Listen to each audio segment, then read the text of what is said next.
You ask Tiger to solve. This deals with linear equations with one unknown. The final result is k equals -8. Let's solve it step by step. Simplify the expression. Simplify the arithmetic.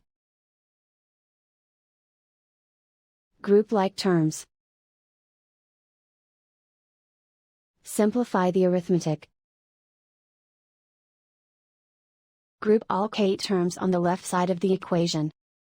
Add 10k to both sides. Simplify the arithmetic. Group like terms. Simplify the arithmetic. Convert the k into a positive number. Multiply both sides by -1.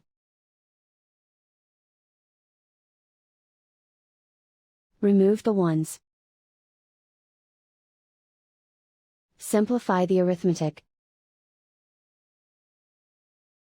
And so the final result is k equals -8.